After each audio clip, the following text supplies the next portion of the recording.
اصل درخت 1932 میں فورٹ لادرڈیل، فلوریڈا کے جان جی کیزر کی جائیداد پر لگائے گئے بیج سے اگا۔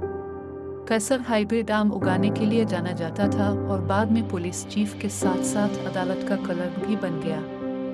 لادرڈیل اور بعد میں فلوریڈا مینگو فورم کی ایگزیکٹو کمیٹی کے رکن رہے۔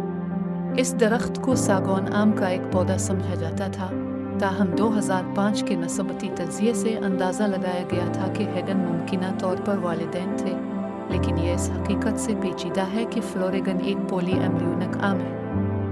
فلوریگن نام فلوریڈا اور ساگون کا مجموعہ تھا۔ اس درخت پر پہلی بار 1936 میں پھل آیا۔ اگرچہ یہ فلوریڈا مینگو فورم کی ورائٹی کمیٹی کو پیش کیا گیا تھا، فلوریگن کو بڑے پیمانے پر توجہ نہیں ملی اور نہ ہی اس کا تجارتی طور پر پرچار کیا گیا۔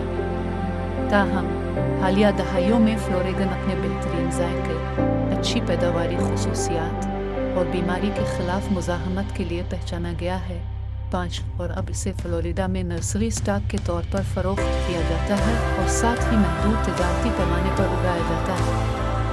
فلوریگن کے درخت ہومسٹیڈ، فلوریڈا شہر میں یونیورسٹی آف فلوریڈا کے tropical research and education centre کے مجموعوں میں اور Miami Dade fruit and spices park, ساتھ میں بھی لگائے گئے ہیں۔ فلوریگن کا اصل درخت اب بھی فٹ میں کھڑا ہے۔ لادرڈیل